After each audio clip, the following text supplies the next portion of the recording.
하나님의 말씀 신약 성경 에베소서 2장 11절 보겠습니다.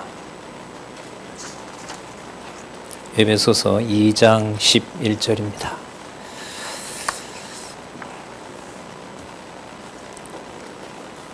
네, 제가 읽겠습니다. 그러므로 생각하라. 너희는 그때의 육체로 이방인이요 손으로 육체에 행한 할례당이라 칭하는 자들에게 무할례당이라 칭함을 받는 자들이라. 그때 너희는 그리스도 밖에 있었고 이스라엘 밖에 사람이라. 약속의 언약들에 대하여 외인이요 세상에서 소망이 없고 하나님도 없는 자이더니 이제는 전에 멀리 있던 너희가 그리스도 예수 안에서 그리스도의 피로 가까워졌느니라. 우리 13절까지 먼저 읽었습니다. 우리 교재는요, 성경 강론 16권입니다. 8672페이지. 자, 준비된 우리 화면 같이 보시고 또 교재 보시면서 개론 살펴본 다음에 본문으로 바로 들어가도록 하겠습니다. 보시는 것처럼 에베소서는 교회의 진리를 통한 무장이다. 이렇게 우리가 확인을 지금 하고 있고요. 교회의 진리라는 말 거듭해서 말씀을 드렸습니다. 교회와 진리라는 개념은 절대로 분리될 수가 없다. 자, 그걸 에베소서에서는 성령께서 말씀으로 세우신 교회를 어떻게 무장시키시는지 또 그 무장을 시키면서 교회의 진리라는 것을 어떻게 성취하고 계신지를 우리는 지금 확인해 가고 있습니다. 에베소서는 이제 보시는 것처럼 1장에서부터 2장까지 신약교회의 설립 이렇게 나옵니다. 여기서 이제 신약교회라고 했을 때 신약교회가 있다면 이제 무슨 교회도 있는 거죠? 구약교회도 있는 거죠. 자, 그러면 이 신약교회라는 말 속에는 구약 창세기에서부터 말라기까지가 어떤 곳이다, 어떤 내용이 나왔다는 걸 알려주는 거죠. 그렇죠? 신약교회가 있다면은 구약교회가 있다는 말이잖아요.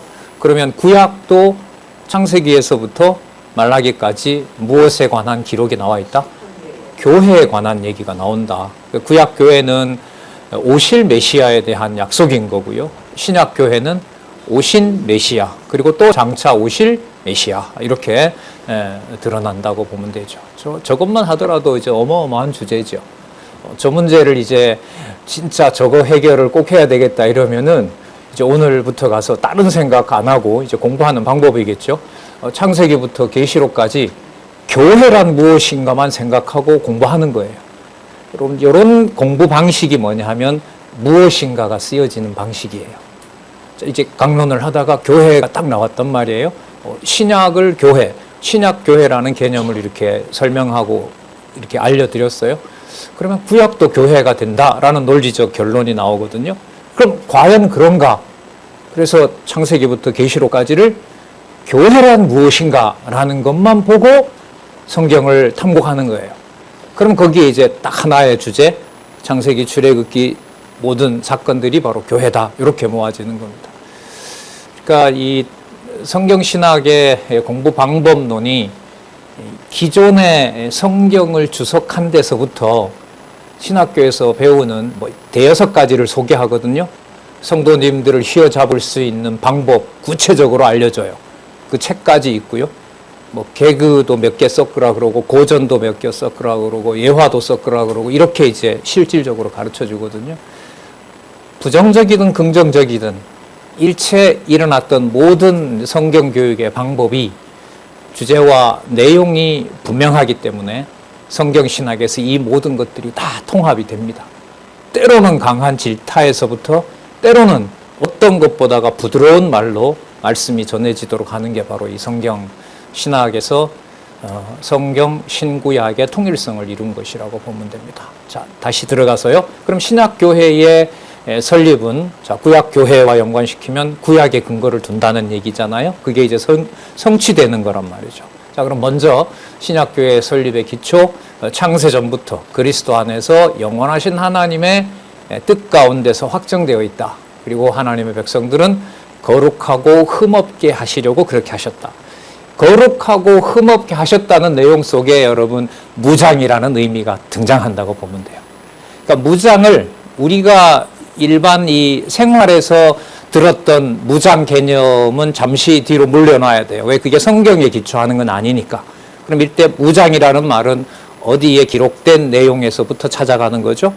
적어도 에베소서에서. 그러면 에베소서에서 그 무장과 관련된 게 처음 어떤 부분에선가 나와야 된단 말이죠.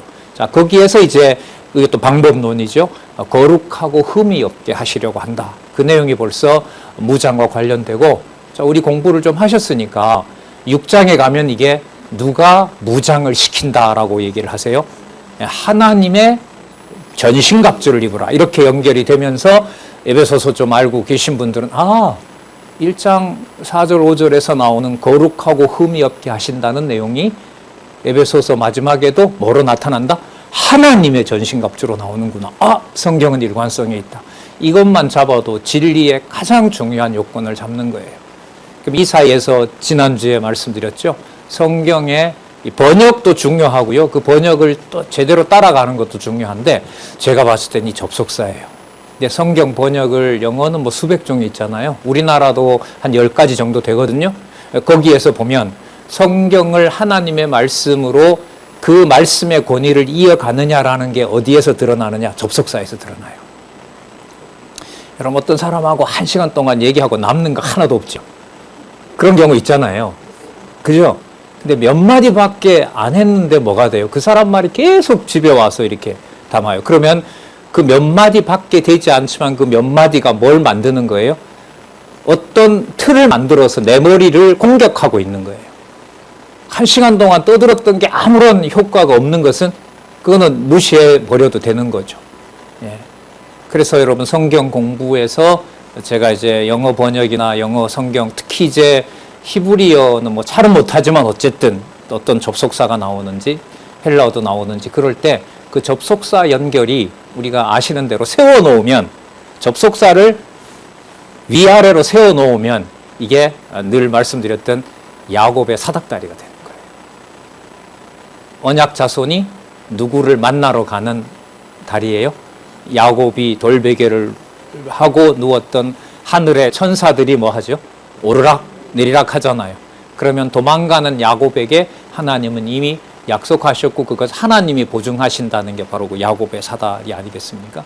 그런 효과가 바로 성경에 기록된 말씀이고 거기에 이제 특히 이 접속사. 그러니까 이건 순서대로 읽어가지 않으면 도저히 경험할 수 없는 부분입니다. 자, 다시 한번 강조를 드리고요. 방법론은. 자, 그 다음에 2장에 가면 그러면 신약교회의 실제가 등장하는데 아시는 것처럼 죽은 자를 살릴 수밖에 없죠. 하나님의 택한 백성은. 왜 아까 창세전에 그리스도 안에서 선택해서 뭐 하시겠다고 했어요? 거룩하고 흠없게 하신다고 했으니까요. 거기에 누가 들어간다는 거예요? 양쪽 가로 2번이? 이방이 들어간다는 거죠. 그래서 여러분 교회 얘기할 때 혈육을 포함한 가정교회, 우리 형제, 지체, 교회, 모든 교회 성도들을 얘기를 할 때 창세전 그리스도 안에서 선택받았다고 하는 이 사실을 하나님이 기억나게 하는 것과 아닌 것의 차이는 엄청납니다. 엄청납니다. 목회자뿐만 아니라 모든 교회 생활에서 그러니까 여러분 사단은 이 에베소서에 나타난 창세전 근거를 없애려고 합니다. 그래서 신약학자들 제가 신학교 가서 수업을 세미나를 진행하다가 에베소서 3장의 기초를 안 두고 어떻게 교회를 설명합니까? 라고 했더니 어떤 교수님 수업을 마치고 저를 보자고 하면서 그 시간에 그렇게 얘기를 하면 되는데 저를 만나서 따로 이제 연구실에서 에베소서 3장에서부터 6절까지인가 그거 신학자들에 의해서 바울이 아닌 다른 사람이 추가한 걸로 주장해요 이러는 거예요. 그래서 더 이상 반박은 하진 않고 그래도 거기에만 나오는 것만은 아닙니다. 성경 전체에 걸쳐서 나오기 때문에 그럼 그 부분까지도 다 그렇게 편집으로 가야 됩니까? 이렇게 간단하게 대답을 하고 어쨌든 여러분 신학자들에게 가장 큰 부담은 창세전 그리스도 안에서 하나님의 아들 삼았다는 이 사실이죠. 그럼 성경 신학에서 모든 내용의 두 번째 단락은 어느 부분의 토대와 기초를 확인하는 거죠? 창세전 하나님께서 영원한 뜻에 따라 언약하신 작정하신 그 말씀에 바탕을 두고 있다는 거 여러분들 아시죠? 너무너무 중요한 겁니다. 그리고 이걸 성령께서 마음에 심어줘야만 가능합니다. 뭐 예정론을 수백 번 반복한다고 앞에 계신 성도가 창세전 나와 같이 하나 되었다 이게 들어오는 건 아니거든요. 그러니까 이게 믿어지면 더더욱 감사한 거죠. 자, 그럼 계속 보겠습니다. 감옥에 있는 바울로서 수년 동안 그렇게 공들인 에베소 교회에 다시 돌아와 있을 때 안 가르쳤겠습니까? 당연히 가르쳤죠. 그리고 그 교회가 무너지고 혼탁해지는 상황에서 다시 갈 수는 없지만 글을 써서 이제 다른 동료 그 제자에게 아니면 동역자에게 에베소에 전달한 것이 바로 이 에베소서이기 때문에요. 이방인들이 또한 그리스도의 모퉁이 돌 대신 그리스도의 터 위에 또 선지자들의 말씀 위에 토대를 두었다. 그러니까 바울이 보낸 에베소서라는 게 인간적인 문서가 아니라 하나님의 말씀이다. 우리도 물론 그렇게 받아들이고 있고요. 그것을 기록한 말씀을 하나도 소홀히 않고 땅에 떨어지지 않고 확인해 가는 것. 자, 그런 과정이 동일하게 2000년 전이나 지금이나 똑같이 성령의 감동으로 기록했고 또한 성령께서 이끌어 가시죠. 읽었으니까요. 잠시 볼까요? 말씀에 대해서는 전혀 무관했던 자들이 누구냐 하면 이방인들이다. 이거 아마 3년 동안 가르쳤을 때도 무수히 강조했을 거예요. 감옥에 몇 년 후에 간지는 모르지만 그 예루살렘 올라가기 전에 에베소서에 방문했으니까 그 전이거든요. 그러니까 대략으로 봐도 예루살렘 한 2년 있었고 그 전에 한 10여 년 정도 있었으면 한 벌써 12, 3년 전에 바울은 틀림없이 이 내용을 에베소 교회에 전달했을 거라고요. 근데 성령께서 하시는 일이 뭐냐 하면 기록한 말씀을 또 뭐 한다 그러죠? 예수님께서 내가 아버지께로부터 보낼 성령이 오시면 그 말씀을 뭐 하게 한다 그랬어요? 예, 기억나게 한다 그랬죠. 그 기억나게 하시는 방법이 바로 말씀을 전하고 그 다음에 기록하는 방법이었던 거죠. 자, 틀림없이 가르쳤을 텐데 바로 이들에게 다시 얘기를 하는 겁니다. 12절에 그리스도 밖에 있었어요. 그리스도와 전혀 무관했던 자들이에요. 그 말은 이스라엘 나라 밖의 사람이었고 이스라엘의 주권자로 오시고 통치자로 오신 또 메시아로 오신 예수와는 전혀 무관한 자들이었다는 거 말씀하고요. 약속의 언약들에 대해서 십계명으로부터 시작해서 구약에 해당하는 내용에 어떤 그 소유도 어떠한 혜택도 받을 수 없었던 자들이 바로 누구냐면 이방인들이었다는 거죠. 그래서 그 12절에 보면 소망도 없고 당연히 뭐가 없는 자다? 하나님이 없는 자다 이렇게 되는 거예요. 그러면 뭐 전혀 그리스도 안에서 한 형제 될 수 있는 요건이 아무것도 없는 거죠. 그래서 이런 질문이 들어요. 이게 벌써 10여 년 훨씬 전에 이 복음을 전했을 텐데 이렇게 가장 단순한 사실부터 다시 기억나게 해야 될까? 왜? 그렇게 생각하면요. 어느 정도 논리적 추론이 가능해요. 이 에베소 교회가 엄청나게 많이 무너졌구나. 이 교회가. 예. 이 내용들 틀림없이 전달했을 거거든요. 예. 자. 그러나 가르쳤던 말씀에 또 다른 내용을 추가하게 되고 또 새로운 내용이 나온다고 한다면은 그거는 바울의 이론이 될 확률이 많죠.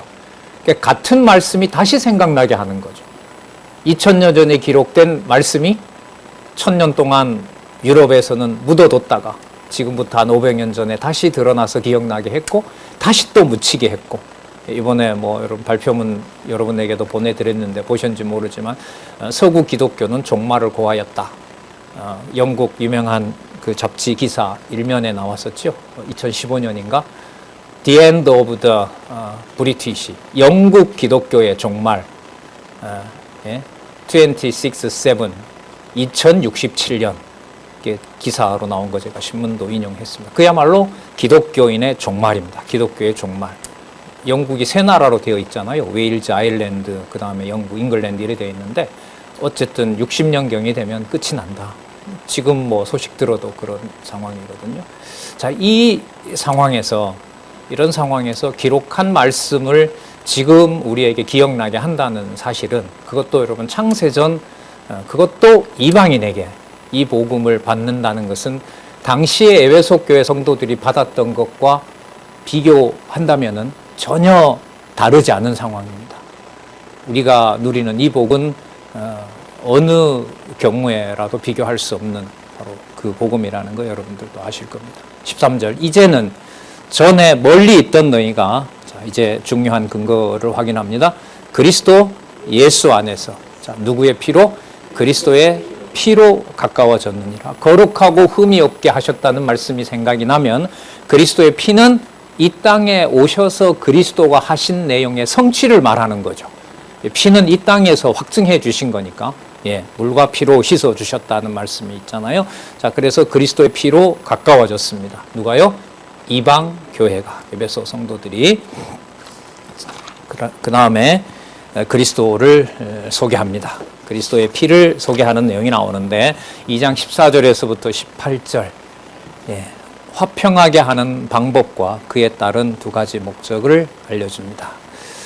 자, 중요한 말씀이 나오는데요. 화평하게 하는 방법은 본문에 나오겠지만 율법을, 원수된 율법을 폐한 것이고요. 그 다음에 두 가지 목적은 또 미리 말씀드리면 그리스도 안에서 새 사람으로 지음 받았다는 것, 그리고 또 한 성령으로 아버지가 같이 되었다는 것. 여호와 하나님을 누구로 부르게 됐다? 아버지로 부르게 되었다. 그 사실을 확인해 줍니다. 그 근거는 뭐냐 하면, 그걸 바르게 알려면 성경을 바르게 해석해 줘야 돼요. 그래서 여러분 보시면 나와요. 일단 그리스도 소개입니다. 번역을 밑에 주소 내용에서 다시 하고 있는데요. 예수께서는 우리의 화평이시기 때문에 자기 육체로 원수된 둘을 하나로 만들었다. 이렇게 이제 그 밑에 번역한 거 참고하시고요. 어쨌든 그리스도는 우리의 화평이다라고 얘기합니다. 자, 우리의 화평이다라고 하는 것은 누구와 누구를 하나로 만들었다? 이방과 유대를 하나로 만들었다. 그리스도의 사역, 구속 사역이겠죠. 그리스도의 피로. 자, 계속 볼게요. 15절 보시기 바랍니다. 중간에 막힌 담을 허시고 원수된 것. 원수는 그리스도를 대적하는 자고요. 이방인들이 그리스도의 피에 참여하지 못하게 하는 거죠. 이 방식은 여러분 앞에 소개한 개념으로 계속 이렇게 연결해 가는 거예요. 자, 그러면 원수된 것은 바로 앞에 이방을 유대와 함께 그리스도 안에서 하나로 만드는 일을 방해하는 원수가 된 거죠. 그럼 그 원수가 여러분 뭔가, 그게 놀라운 일이에요. 그 다음에 보시면 원수된 것 곧 어디에 속한 계명의 율법이라 그래요? 의문에 속한 계명의 율법이에요. 여러분 이게 구약 성경이에요. 그러니까 구약 성경이 뭐가 됐다는 거예요? 원수가 됐어요. 그러니까 유대인뿐만 아니라 이방인도 누구를 만나지 못하도록 그리스도의 피에 참여하지 못하고 창세전에 흠없고 거룩한 자녀로 선택받았다는 것을 가로막는 바로 그 원수가 누구냐 하면 누구라고 이게 인칭이잖아요. 근데 그게 내용으로 가서 뭐로 변하냐면 의문에 속한 계명의 율법이라고 그래요. 여러분 이건 이제 쉬운 개념이 아니에요. 이게 구약 전체를 말하는 건지 일부만 얘기를 하는 건지, 그리고 어떻게 의문에 속한 계명의 율법, 의문에 속했다는 말은 이런 뜻으로 보면 돼요. 인간이 자기 의를 드러내기 위해서 행하는 교리, 이렇게 보시면 돼요. 의문이라는 말이. 의문이 여러분 뭐 의심한다 이런 뜻이 아니에요. 의문은, 이것도 그러니까 번역을 다시 했으면 좋겠어요. 의문은 뭐냐면 문서로 기록한 이런 말입니다. 여러분 우리나라의 헌법이 문서로 몇 항 정확하게 기록되어 있죠. 그리고 기록된 그 조항에 따라서 어떻게 합니까? 국민이 권리를 행사하는 거 아니에요? 그 헌법은 모든 국민에게 똑같이 적용이 돼요? 특정한 사람에게만 적용이 돼요? 모든 사람에게 적용이 되는 거죠. 그게 여러분 법이 가지는 구속력입니다. 법은 그런 의미에서 강제력을 가지고 있어요. 자, 그러면 여기에서 의문에 속했다는 말을 우리가 일반적으로 얘기하는 개념으로 보면 반드시 그걸 따르고 지켜야 되는 것, 지키지 않으면 처벌이 가해지는 것, 이게 바로 의문에 속한 거예요. 의문에 속한 거예요. 그러면 그걸 내 의지를 가지고 내 공로로 하나님 앞에서 내가 뭔가를 수행할 때 내가 하나님의 백성 된다라고 하는 것을 요구하는 게 뭐냐 하면 바로 의문에 속한 거예요. 내용은 어디에 있어요? 율법에 있는 거죠. 조항들이 있잖아요. 십계명으로 비롯해서 율례와 규례가 있는 거 아니에요. 그러니까 의문에 속한 계명의 율법은 자기 공로로 자기의 어떤 외적인 출생 신분에 의해서 자기가 받은 그 율법을 하나님 앞에서 자기의 능력으로 실천할 때 하나님 앞에서 그것이 의가 된다고 생각하는 거예요. 그러니까 그리스도가 와도 그리스도가 모든 걸 다 해준다라는 게 듣기 좋아요? 싫어요? 싫어요. 누가 해야 되고 누가 할 수 있는 거니까. 내가 해야 되고 내가 할 수 있는 건데. 그럼 이럴 때 이방인인 바로 빼요. 우리는 받은 적이 없다는 거예요. 근데 이건 이미 로마서에서 확인했죠. 이방도 그 마음에 자기중심적인 양심이 뭐가 되어 있다? 율법이 되어 있다.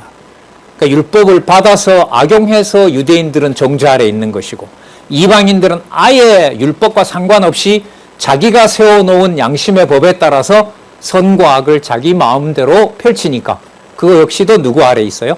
뭐 아래 있어요? 죄 아래 있고 하나님의 심판 아래 있는 겁니다. 그래서 원수된 것, 곧 의문에 속한 계명은 이방이든 유대든 자기가 자기 힘으로 자기 의지로 하나님 앞에서 의롭게 될 수 있다고 믿는 바로 거짓 신앙, 이게 바로 의문에 속한 계명의 율법이라는 겁니다. 이게 만약에 내가 실천할 수 있는 거라면은 그리스도의 피가 필요가 있을까요? 없을까요? 그리스도 피 50%, 그 다음에 내 피 50%, 내 피와 땀 50%. 이래 되면 감리교가 되고 자유의지론자가 되고 로만 카톨릭이 되고 그러면 이 기독교의 예정론은 필요하겠어요? 필요 없겠어요? 필요 없는 거죠. 그러니까 여러분 자유의지 문제는 바로 창세전 그리스도 안에서 하나님 자녀로 선택했던 것을 부정하는 첫 번째 무기가, 공격 무기가 바로 자유의지라고 보시면 돼요. 자, 그래서 여러분 이 원수된 것, 곧 의문에 속한 계명의 율법을 그 다음 볼까요? 자기 육체로 뭐 하셨어요? 폐하셨어요. 그 원수된 것에 대해서 그리스도가 그 모든 것들을 전부 무효화시켜 버렸어요. 무효화시키면 하나님께 가는 방법은 무효화시킨 바로 그리스도의 피밖에 없는 겁니다. 이걸 누구에게도? 이방에게도. 그래서 이 부분요, 계명에 속한, 의문에 속한 계명의 율법. 여러분 이게 개념을 좀 체크해 놓으시면요, 이 말씀이 빌립보서 그 다음에 골로새서 가면서 이 개념들이 나옵니다. 의문에 속했다 이런 개념들이 나와요. 그거는 기록한 말씀을 자기중심적으로 자기 능력으로 실천해서 내가 의를 이루고자 하는 인간의 죄성하고 관계됩니다. 여러분 말씀 들으셨을 때 자유함도 너무나 기쁘게 우리에게 왔지만 내가 뭔가 해보고 싶은 욕심도 줄어들었어요. 더 많이 생겼어요. 그런 경험이 없으셨어요? 그럼 하나 예를 들게요. 이렇게 좋은 말씀을 이렇게 속다가 이렇게 분명하게 들었으니까 이거 내가 반드시 전해야 되겠다. 이런 생각 드셨어요? 안 드셨어요? 안 드셨어요? 들었잖아요. 여러분 거기에서 성령께서 주관하지 않으면 누구 의와 누구 방법이 동원이 될까요? 내 의와 내 방법이 동원이 되죠. 그러면 그걸 뭐라고 하냐면 의문에 속한 계명의 율법이라고 그럽니다. 이런 멀리 있을까요? 이런 사례는 매우 가까이 일상에 있을까요? 하나님의 말씀을 이렇게 깨달았는데 내가 이걸 그냥도 자녀와 손자 손녀에게 밥을 먹이지 않더라도 이건 먹여야지. 그리고 막 때로는 부드럽게 때로는 엄하게. 여러분 그 마음이 성령의 소욕으로 성령께서 주관하지 않으면 다시 말씀드릴까요? 어떤 게 된다고요? 의문에 속한 계명의 율법이 돼요. 다르게 말할까요? 바울이 내가 이렇게 고생하고 이런 극심한 상황에서 내가 이렇게 써서 이렇게 내 수고하는 동력자가 위험을 무릅쓰고 로마에서부터 에베소까지 엄청난 그 유럽의 끝과 끝이거든요. 여러분 에베소서는 어디냐면 그리스 지역이니까 동쪽 끝에 있고 불가리아 쪽에 있잖아요. 이 로마 감옥은 서쪽 끝에 있는 거 아니에요. 그 끝에서 이 단 몇 장밖에 되질 않는 이걸 내가 이렇게 보냈는데 이것마저 배신한 것도 내가 속상하지만 이것마저도 여러분들이 나를 무시해? 이렇게 바울이 만약에 생각을 하고 반드시 이거는 에베소서에 어떤 장로님, 어떤 권사님, 특히 어떤 집사 그 사람에게 꼭 전달해서 꼭 그 사람은 보도록 해야 된다. 이렇게 바울이 먹었다면 바울은 자신이 기록한 말씀에 자신이 뭐가 돼요? 저주받는 겁니다. 그걸 바울은 여기에서 뭐라고 하냐면 바울을 통해서 우리가 살펴볼 수 있습니다. 의문에 속한 계명의 율법. 그래서 성경신학에서는 이러한 위험을 경고한다는 의미에서 주어를 누가요? 바울께서가 아니고 누가요? 보세요. 절 보지 말고 그 딱 보세요. 주어가 뭐라 나오는지. 본문 밑에 본문은 누가요? 성령께서 이렇게 나오잖아요. 성령께서. 이 대단히 매우 중요한 주어입니다. 자, 이 개념 연구 주제라고 봅니다. 아마 엄청난 논란이 있을 겁니다. 의문에 속한 계명의 율법은 자유의지를 부정하는 개념이며 창세기에서부터 말라기까지 모두 해당한다. 이렇게 제가 논문을 시작하잖아요. 이거 아마 난리 날 겁니다. 하지만 저는 맞다고 생각합니다. 증명의 기회를 주면 하겠습니다. 이렇게. 물론 저뿐 아니겠죠. 여러분들도 그렇게 충분히 이해하시리라 봅니다. 자, 보겠습니다. 패하셨어요? 자, 이는 이 둘로, 그러니까 이방과 유대인을 누구 안에서? 자기 안에서. 누구 안에서? 그리스도 안에서. 그리스도 안에서 하나의 새 사람을 지어 어떻게 하시고? 화평하게 하시고, 그리스도의 피로 화평하게 하시고, 16절 또 무엇으로? 십자가로. 아까 그리스도의 피가 나왔어요. 지금 맥락으로 보면 여러분, 이 십자가는 패배일까요? 승리일까요? 왜 승리여야 돼요? 아까 어떻게 된 것을 이겼으니까. 의문에 속한 계명 앞에 뭐로 나와 있어요? 원수된 것이었잖아요. 그 원수된 것을 이겼으니까 십자가는 이런 의미에서 여기는 패배 의미가 있어요? 없어요? 없어요. 이렇게 보시면 돼요, 성경. 그리고 이거는 무슨 분량을 요구하는 문제는 아니에요. 네. 자, 이 십자가로 이 둘을 한 몸으로. 자, 결국은 이방과 유대의 화목이 결국은 누구와 누구의 화목이에요? 하나님과 화목하게 하려 하심이라. 하나님과 에베소 성도들이 어떤 허물이 있더라도 창세전 하나님의 자녀로 창세전에 선택받은 하나님의 백성은 어떤 경우에 대해서라도 그 권리를 뭐 할 수 없어요. 박탈할 수가 없어요. 그런데 그 권리가 어떤 것인지 외부의 행동을 보고 내가 당신은 성도가 맞습니다. 당신은 성도가 아닙니다. 이렇게 찍을 수는 없어요. 그러니까 단지 뭐가 선포되면 무슨 능력이 그걸 구분하세요? 말씀이 바르게 선포가 되면, 당시로 보면 바울이 보낸 편지를 하나님의 말씀으로 받고 전달하는 자의 말씀을 그대로 들으면, 그게 들리는 기회가 있으면 선과 악의 세력이 분리가 되는 겁니다. 원수가 누군지, 동력자가 누군지. 그러니까 이 두 가지를 모두 다 없애면서 어느 정도 종교 생활이 가능한 것처럼 보이도록 하는 것이 성경에 우리가 듣기 좋은 얘기를 뽑아내서 하는 강의, 그게 바로 설교죠. 대단히 위험한 거죠. 이런 면에서 보면. 자, 볼까요? 하나님과 화목하게 하려 하심이라. 그 다음 또 나옵니다. 원수된 것을 십자가로 소멸하시고. 그러면 십자가는 이런 의미에서 패배 의미가 절대로 아닌 거예요. 근데 여러분, 눈앞에 그리스도가 십자가에 달린 거 보고 그걸 그리스도가 승리했다는 감정은 그것도 100% 불가능합니다.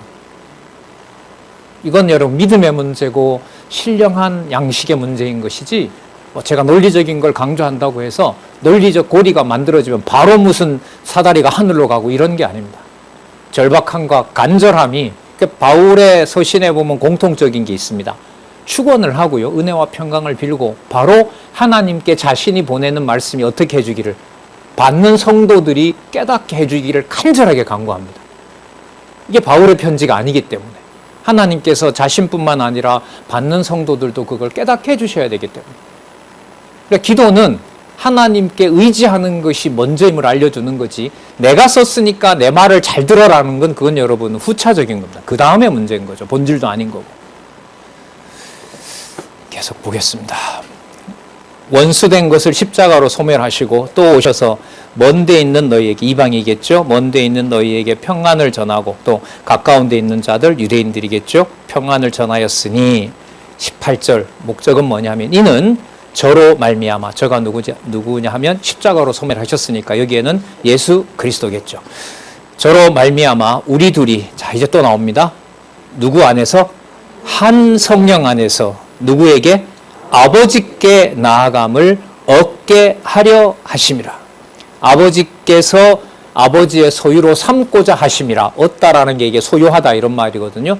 언제 자기 소유로 삼으신 것을 성취하신 걸까요? 창세전에 그리스도 안에서 거룩하고 흠이 없게 확정해 놓은 자를 하나님께서 자신의 자녀로 선택한 자녀를 자기 자녀로 삼는 것. 그래서 아버지께 나아감을 얻게 하려 함이라. 여기 보시면 성령도 나오고 아버지도 나오고 그리스도도 나오죠. 성경 신학에서는 이제 이 개념을 영존하시는 하나님 이렇게 소개하고 있습니다. 전통적으로는 삼위 하나님, 삼위일체. 요즘은 일체라는 말이 너무 부담이 돼서요, 그냥 삼위 하나님 이렇게 얘기합니다. 신학자들이. 일체라고 해버리면 수업 시간에 조직 신학을 신론을 전개하기가 힘들어집니다. 그 개념부터 말씀 좀 해주시죠 이러면. 그래서 또 어떤 그 성경에 좀 더 충실하고 싶은 사람은 삼위가 존재하는 건 분명하지만 일체라는 말에 대해서는 개념이 없는 것이기 때문에 굳이 그 말을 할 필요는 없다. 그래서 삼위 하나님 요즘은 이렇게 부르고 있는데, 어쨌든 영원하신 하나님, 영존하시는 하나님, 전통적으로는 삼위 하나님에 대한 내용이 여기에 전부 나와요, 안 나와요? 다 나와요. 그래서 삼위일체 증명은 요 단락의 내용을 순서대로 주어수로 찾아가고 내용에 있는 사실을 깨닫게 하면 그 속에서 우리의 생각은 사다리로 진리의 말씀이 세워지게 되고 건립되어서 창세전 하나님의 존재로 안내해 주도록 되어 있다는 겁니다. 이 부분만 그런 것이 아니라 전부 그렇다는 거죠. 여러분, 이 삼위 하나님에 대한 사건과 함께 저희들이 놀라고 저도 9월 2일 날에 강조하고 싶었던 것이 학교에서, 개혁신학교에서 바로 여호와 개념입니다. 여호와 개념. 그러면 여러분, 이 좀 에베소서에서 2번 나온다고 알려드렸죠. 기억 안 나세요? 에베소서에는요, 현재 제가 번역한 건 아니고 현재 번역한 히브리어 성경하고요, 그 다음에 그 허성갑 목사님 번역에 보면 여호와 개념이 2번 나오는데 2번 썼어요. 2장 21절하고요. 곧 나오네요. 2장 21절하고 5장 19절에 나옵니다. 자, 이걸 말씀드리는 이유는 그 다음 단락에 나오네요. 2장 14절에서부터 18절뿐만 아니라 1장에서부터 시작해서 삼위 하나님에 대한 존재는 따로따로 언급되는 것이 아니라 어떻게 한다? 한꺼번에. 지금 예를 들면 여기 볼까요? 18절 다 나오잖아요. 이는 저로 말미암아, 누구로 말미암아? 예수 그리스도로 말미암아 우리 둘이, 자, 이방인이 대상입니다. 이방인과 유대인이 어디 안에서? 하나의 성령 안에서. 하나의 성령 안의 증거는 뭘까요? 바울의 편지를 유대인만 보거나 이방인이 보는 것이 아니라 같이 보고 하나님의 말씀임을 받아들이는 것. 그게 한 성령 안에서. 자, 결과는 뭐예요? 누구에게 나아가요? 아버지께 나아감을 얻게 하려 하십니다. 여러분, 여기 다 나오잖아요. 그러면 여러분, 이 삼위 하나님의 표현이 구약에 약속한 내용을 신약에 반드시 이루신다는 개념으로 모아지면서 삼위 하나님의 개념이 언약대로 이루시는, 창세전에 예정한 대로 이루시는 바로 호칭, 하나님의 호칭, 누구 개념에 모이게 되겠습니까? 여호와에 모이게 되는 거예요. 여호와에 모이게 돼요. 그래서 에베소서 이후로 요즘 우리 데살로니가 전후서 지난번에 화요 강좌 정리했고요. 다음 주부터 이제 디모데 전후서 가거든요. 그때 여러분 호칭이 따로, 여러분 지금 보시더라도 어느 한 부분의 호칭만 강조할 수 있어요, 없어요? 없죠. 그러니까 여러분, 에베소서에서부터 이제 요한계시록까지 호칭은 같이 등장하는 경우가 상당히 많습니다. 어떤 호칭으로 나오냐면 아버지 하나님, 아버지 하나님과 우리 주 예수 그리스도. 이게 여러분 지배적인 개념입니다. 이 말씀만 보더라도 여러분 따로 떼어질 수가 없어요. 이걸 여러분 세계가 하나다라는 걸 논리적으로 어떻게 입증을 해요? 아주 무모한 시도였어요. 왜냐하면 성경의 통일성을 모르니까. 기록한 말씀의 순서의 가치를 모르게 했으니까. 한 성령 안에서 아버지께 나아감을 얻게 하려 함이라. 이렇게 좀 논리적으로 이렇게 글쎄요, 이게 뭔가 만족스럽고 연결이 된 듯한 이제 이 설명을 제가 이렇게 드릴 때 저는 이렇게 늘 항상 좀 두려운 게 있어요. 뭐냐면 단지 이 논리적 기쁨에만 내가 머무는가? 근데 동시에 이게 두려운 게 이 엄청난 내용이 성령께서 한 성령으로 여러분들과 저를 소통하게 하지 않으면 아무것도 아닌 것이 아니라 오히려 해가 되는 거죠. 해가 돼요. 그래서 이게 이제 말씀을 전할 때마다 이제 늘 두렵죠, 사실. 두렵고 또 그게 또 기도가 되기도 하고요. 근데 여호와 호칭을 발견하는 순간 여호와 뜻은 무슨 뜻이냐 하면 언약하신 대로 이루시는 거잖아요. 그럼 창세기부터 계시록까지가 누구 언약이고 누가 최종 성취하시는 거예요? 여호와께서 하시는 거잖아요. 누구 일인데 누구 일로 염려를 하는 거예요? 여호와 일인데. 근데 이럴 때 또 안 잡아주면요, 하나님 다 하게 한다는 걸로 밀어버리고 누구 욕심을 챙기게 돼요? 내 욕심과 나를 합리화하게 돼요. 그러니까 이렇게 해도 불안하고 저렇게 해도 불안해요. 그러니까 하나님 살려주십시오, 이렇게 되는 거죠. 하나님께서 잡아주셔야 되고 진리의 말씀을 안내할 뿐만 아니라 마지막 결실도 우리가 지나왔지만은요, 갈라디아서에서 성령의 열매로 맺게 해주셔야 됩니다. 이게 간절할 수밖에 없죠. 자, 여호와 개념이 그 다음에 나오니까 뜸을 계속 이렇게 드리고 있는 거예요. 저 언제 나가나 21절까지 여러분. 자, 보겠습니다. 19절. 그러므로 이제부터 너희가 뭐도 아니에요? 외인도 아니고 또 손도 나그네도 아니고. 자, 그러면 여러분 에베소에 있든 예루살렘에 있든 로마에 있든 상관이 없어요. 그래서 로마서 16장에 바울이 안부를 묻는 40여 개의 가정교회는요, 전부 그게 로마에 있는 게 아니에요. 로마에 왔을 때는 여러분 아시아 지역과 그 다음에 유럽 지역의 전도가 끝난 다음에 왔잖아요. 그럼 얼마나 많은 가정교회가 있겠어요. 거기 소개한 곳만 해도 40여 곳인데 그 모든 교회가 로마에 있는 성도들에게 이제 곧 가겠지만 로마에 있는 갈 성도들이 하나가 된다라는 사실, 하나가 되어 있다는 사실을 알려주는 겁니다. 바로 이 말씀인 거죠.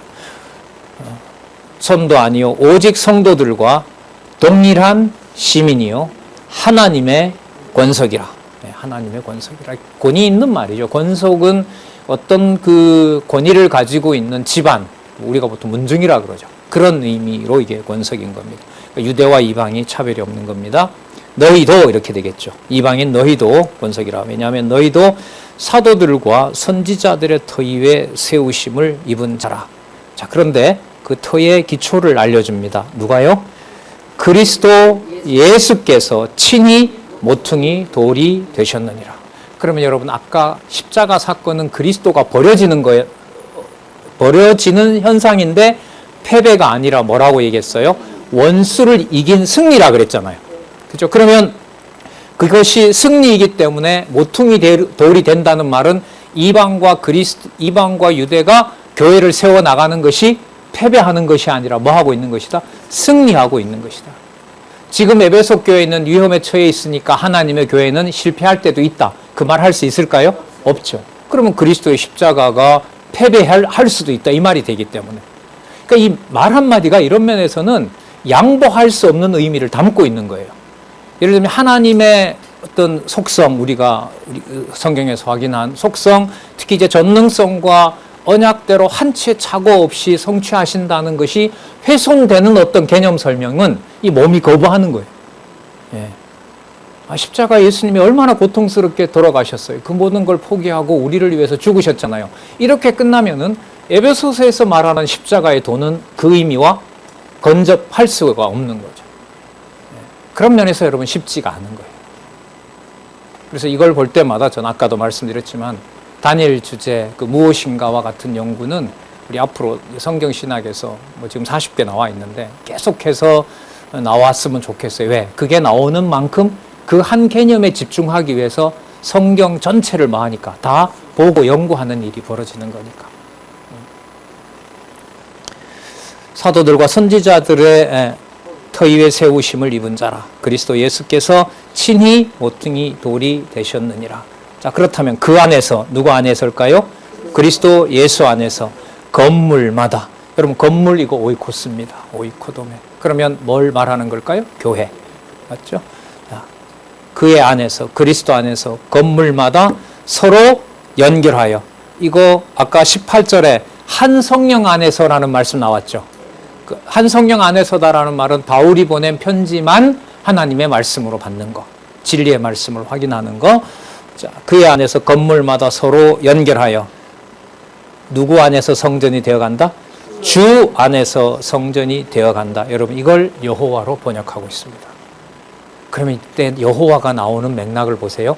성부, 성자, 성령, 하나님 다 나온 거 맞죠? 그죠? 그러면 11월 달에 얘기하려는데 입이 간지러워가지고 에베소서 이후에 이제 주어가 문장에 공동으로 등장하는 게 하나님 우리 아버지와 우리 주 예수 그리스도 이렇게 나오거든요. 하나님 아버지와 우리 주 예수 그리스도. 그 여러분 우리 주라고 할 때 주 있죠. 그 주가 단독으로 떼어 넣으면 100% 여호와로 번역이 됩니다. 그게 204개인 걸 제가 확인했고요. 자, 그러면 우리 주 다음에 예수 그리스도를 쓰잖아요. 그러면 예수 그리스도가 우리의 주가 맞아요, 안 맞아요? 맞죠? 지금 보시는 거 보세요. 이방과 유대의 교회를 하나로 아버지께 허목 제물을 드리게 해주신 분이 바로 예수님이세요. 그런 분이 주 예수 그리스도예요. 그런데 그 주는 그 개념에서 나와서 문장의 주어가 되면 뭐로 번역이 된다고요? 여호와로 돼요. 여호와가 돼요. 그러면 보세요. 하나님 우리 아버지와, 이방인에게도 하나님 우리 아버지와 우리를 이 땅에서 하나님 자녀 삼아 주신 것은 그리스도의 사역이죠. 그러니까 그분이 또 뭐가 돼요? 우리 주 예수 그리스도가 돼요. 그런데 그 예수님 앞에 붙는 주 예수 그리스도, 그 주는 무슨 개념을, 무슨 호칭을 담고 있는 개념이다? 여호와 개념을 담고 있는 말이 주 예수 그리스도 앞에 있는 주예요.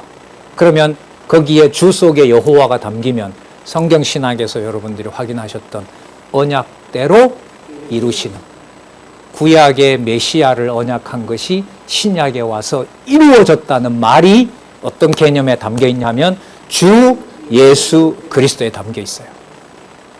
그래서 이런 설명은 아직 보지 못했고요. 칼빈이 이런 말은 한 적이 있어요. 신약의 그리스도, 구약의 그리스도가 막 나오는 개념을 주석을 하면서 이런 개념은 썼어요. 여호와는 그리스도다. 여호와는 그리스도다. 왜냐하면 성경을 보니까 이게 분리가 되질 않거든요. 근데 더 긴 설명은 제가 살펴보지 못했어요. 예. 자, 여호와 안에서 뭐가 되어가고? 성전이 되어가고. 예, 여러분 그 열왕기에 보면, 역대기에 보면 성전 지어놓고 1000번째 드리면서 여호와 하나님을 찬양하잖아요. 그죠? 거기에 이제 이방인도 함께 한 겁니다. 여호와 안에서 성전이 되어가고. 자, 너희도 누구 안에서? 성령 안에서. 성령 안에서라는 말은 바울이 보낸 편지를 같이 하나님의 말씀으로 보는 거예요. 그 다음에 성령 안에서. 그 다음 볼게요. 누구의 거하실 처소? 자, 아까는 여호와 안의 성전이었죠. 자, 그 다음에 성령 안에서 진리의 말씀을 같이 소통을 해요. 그러면 삼위 하나님, 하나님의 거하실 처소. 처소가 여러분이 거처, 거주지라는 말인데, 여러분 오이코스라는 말과 동일한 단어는 아닙니다. 의미가 같게 쓰는 단어입니다. 거처가 바로 아까 여러분 그 세우신 하나님의 교회와 연관이 되는 겁니다. 자, 하나님의 거하실 처소가 되기 위하여 또 나옵니다. 누구 안에서? 예수 안에서 함께 지어져 가느니라. 다 나왔죠. 여호와도 나왔고, 예, 우리 하나님 아버지도 나왔고, 우리 주 예수 그리스도도 나왔고. 그리고 한 구절 속에 신구약 성경 메시아에 대한 언약과 메시아를 성취하시는 여호와 존재와 사역 개념이 다 담겨 있습니다. 여러분 이 사실이 여러분들과 제가 육의 몸을 입고 시작했던 가정교회의 유일한 바탕이라는 거 맞습니까? 언제 확정된? 창세전에 확정된. 이게 조금이라도 여러분들과 제 영혼을 잡아주면, 에베소서에서 나옵니다. 악한 말, 막말, 험담하는 말, 원수가 되는 말, 이런 말들은 삼가하게 해주시는 거죠. 그래서 이런 맥락에서 보면 이 에베소서를 역사적 해석입니다만, 글쎄요, 좀 표현이 거친지 몰라도 피를 토하되 그리스도가 승리하신 십자가의 그 피, 아까 그리스도의 피가 나왔잖아요. 그 그리스도의 피를 흘리는 심정으로 에베소 교회에 이 말씀을 전달하고 있는 게 아닌가.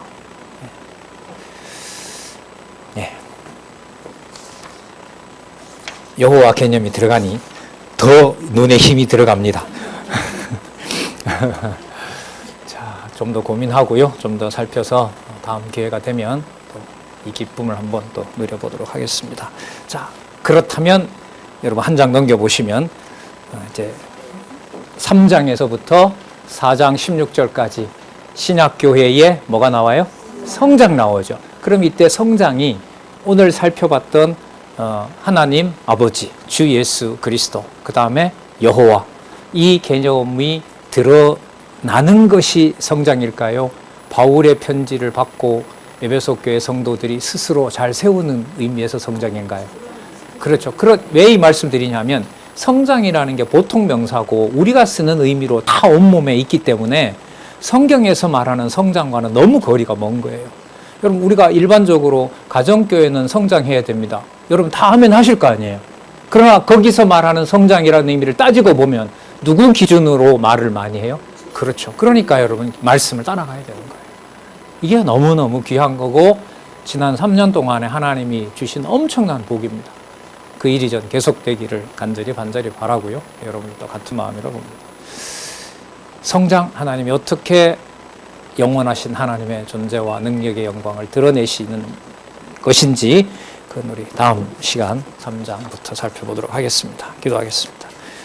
하나님 아버지 감사합니다. 받을 수 없는 말씀, 감당할 수 없는 말씀을 둔한 입술로 또 꽉 막힌 심장 안에 하나님께서 진리의 말씀을 살았고 운동력 있게 하셔서 잠시나마 이 말씀의 권위 앞에 무릎 꿇게 해주셔서 감사합니다. 이 마음 동력자들과 지체들 같은 마음으로 간직하게 하시고 진리의 말씀을 탐독하는 데서 게으르거나 소홀히 하는 일이 없도록 우리를 지켜주시옵소서. 예수님의 이름으로 기도드렸습니다. 아멘.